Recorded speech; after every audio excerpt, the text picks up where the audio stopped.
Ela ficou 87 dias na fazenda quando a filha dela tinha 5 anos. Agora a filha dela tem 10 e ela quer cuidar da filha. Experiência de vida dentro de carceragem. O preso, quando entra na carceragem, ele leva um choque. Se ele souber que a pena é curta, não tem choque.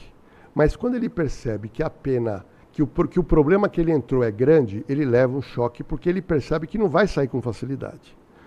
Eu acho que ela, quando foi presa, ela imaginou e ela não sabia do que se tratava a investigação e ela deve ter feito uma comparação com o que aconteceu no Nordeste 1 ano e meio antes, onde ela foi presa. Sim. E ela foi solta rapidamente.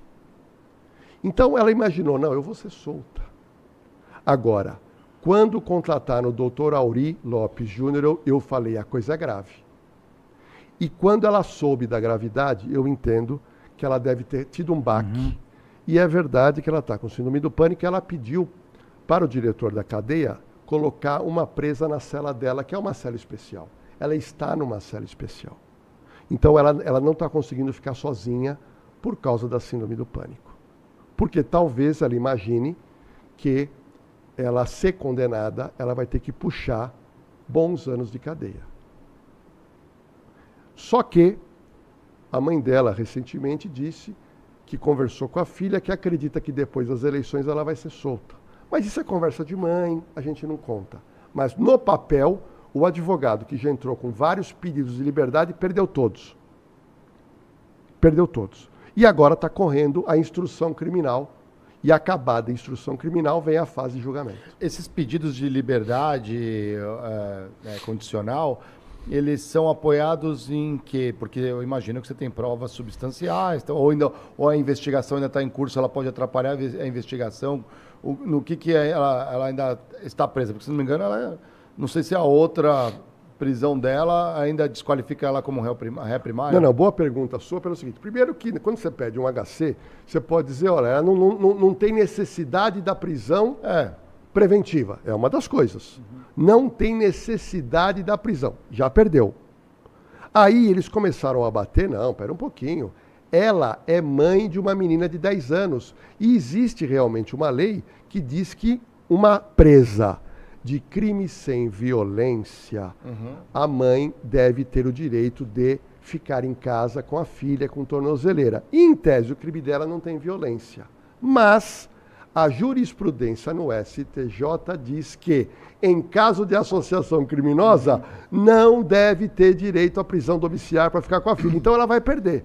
Aí, eles começaram a bater que ela tem direito a uma cela de estado maior. Ou seja, uma série de pedidos. E outro detalhe, você entra com um HC, você perde no juiz do feito. Aí você recorre para o tribunal de primeira instância. Depois você recorre para o STJ, depois você vai para o Supremo. A pessoa rica que tem bons advogados, você começa com o processo de recorrer, para verificar se num determinado momento dá bingo. E o bingo é a soltura dela ou o direito dela ir para a casa dela, por causa da filha de 10 anos. Só que eu faço... No primeiro vídeo que eu fiz no canal Na Cena do Crime, eu falei um negócio forte, que eu falei o seguinte, espera um pouquinho, ela ficou 87 dias na fazenda quando a filha dela tinha 5 anos. Agora a filha dela tem 10 e ela quer cuidar da filha. Eu falei isso porque eu acho que é plausível. Bom, eu não sei se o desembargador do Tribunal de Justiça entrou no meu canal Na Cena do Crime. Por quê? Porque ele deu um despacho e ele falou, olha, vocês estão insistindo que ela precisa ficar do lado da filha, mas na fazenda de número tal, ela entrou no dia tal, saiu no dia tal, e a filha tinha 5. O desembargador colocou com 10 anos tem muito mais autonomia do que uma criança com 5. Então, a minha opinião jurídica é que ela não sai. Daqui a pouco começa a instrução criminal, que é a oitiva de testemunhas de acusação, testemunhas de defesa, juntada de provas, perícias para depois a sentença do juiz do feito. Tá? Agora... Quanto tempo leva esse trâmite mais ou menos? Não dá para saber. Isso aí... Vou te dizer outra coisa. O réu pobre tem advogado que não se esforça. O processo demora menos. Por quê? Porque não tem pedidos. O réu rico, com um advogado bom...